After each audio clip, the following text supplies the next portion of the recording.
If you are not familiar with this plant, it's really great medicinally. Elder is something that is very commonly foraged for. So I was going to do a little bit of foraging. I've never actually done that before. The heat has fried my brain. You don't want to eat the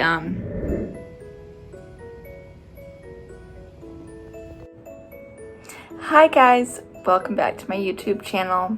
You may have noticed I haven't been super active lately, and I do apologize for that. But if you've been following on my Instagram page, you've probably seen that I did recently have my grandfather pass away. And that's been really difficult, and so I've just been spending a lot of time with family and just mentally taking care of myself, and have kind of put a lot of my social media activity on hold while I was just grieving. And so I'm working on getting back into my regular plant content because I do miss all of you guys. So I had several videos that I was working on editing and getting ready to post for you, and then things just kind of went a little crazy in my life there for a few weeks. I am gonna post this one instead, and I will catch you guys up on some of those other videos coming up here soon. But today I wanted to talk about elderflower / elderberries. If you are not familiar with this plant, it's really great medicinally, and it has become pretty popular in making elderberry syrup and elderberry teas and different things to help boost the immune system. And I have a couple of bushes that I've had for a year and a half now probably, and this is the first year that I have had them blooming. So I'll put a picture up here for you guys, because I was really proud of the first flower, and was so excited to see that actually happen. And then I realized that there was actually a lot of elder flowers growing around my house, and I was like, why did I just buy them? Anyways, so elder is something that is very commonly foraged for. So I was going to do a little bit of foraging. I've never actually done that before, and I've been kind of researching it. So I figured I'd bring you guys along as I do that for the first time. And just a first things first kind of information about foraging is that it is very important that you do not take everything that you see. That way the plants can keep growing and keep producing, and that the bees and the butterflies and the dragonflies and everything can still have their flowers and berries and everything to pollinate and provide their food and everything like that. And just for the entire ecosystem as a whole, we never want to completely remove anything. So I believe that they say that you should never take more than a third of the plants that you see. So I'm definitely not going to do very much, because I don't want to destroy the natural ecosystem that we have.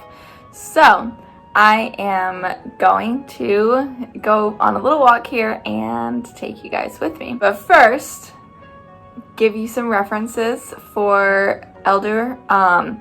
There's a lot of YouTube about it, and then additionally, we have a whole section on elder in this book from Rosemary Gladstar, which you've probably seen me reference, and I will link it. So it talks about the medicinal uses, the parts you'll want to use. You only use the flower and the berry. You do not use the leaves or the stems or any of that. And then you never want to eat the raw or uncooked berries, because they can be mildly toxic. You can do teas, you can do syrups, you can do tinctures, you can do herbal infusions, you can make jams, literally everything. And there's so much great information in this book. As always, a huge fan of Rosemary Gladstar and all of the knowledge that she provides in her resources. So definitely check that out if you're looking into some information about the elder. As I said, it's really great for the immune system. We daily take elder syrup. We don't make it at this time because I only have a little bit of flowers, you know, not enough to make our own to last us all year, but eventually we're gonna get there, right? So yeah, let's go foraging. Okay guys, I am out foraging, and I would just like you to know that it is March and it is 100 degrees, or it feels like 100 degrees. I think it's 91 degrees actually, but it feels like 100 degrees. So I'm very hot and I've been out here for like 3 minutes. But I did want to show you. I think this here is shampoo ginger, which is so cool. And then we got like lots of palms. And then philodendron. So I just love where I live. There's just so much. Oh, look, can you see back there? That's all bamboo. So yeah, I'm on a hunt. Oh, look, can you see the golden pothos that's growing up the tree there? Oh gosh, there's just so much beautiful stuff that grows here. I love it.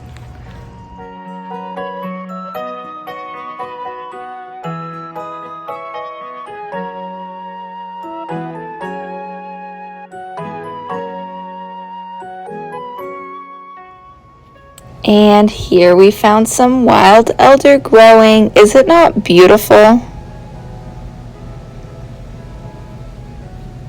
There's some berries. So many more flowers just blooming everywhere.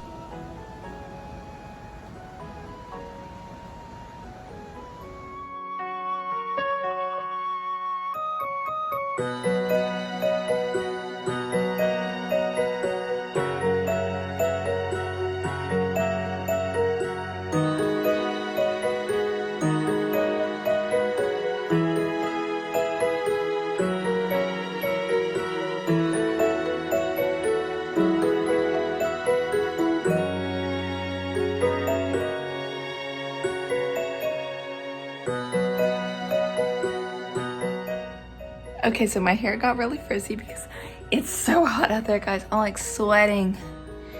I'm telling you, it's been so hot this week in Florida, like it's ridiculous. So I got my elderflowers and I got some berries, and as you could see, there was tons. Like I just went to one little section. There's probably hundreds of blooms, and some of them are starting to get berries. So I read, so you don't want to eat the heat has fried my brain. You don't want to eat the stems or the leaves. So someone said put the elderberries into the freezer, and that will help them to kind of fall off the stem easier. And then I'm going to dry these flowers. So I'm going to set the flowers on, a lot of times I'll use like a brown paper bag for my flowers because they're a little bit more delicate, and then I just lay them on the dining room table, much to my husband's absolute pleasure, because he sometimes works at the dining room table when he works from home. So yes.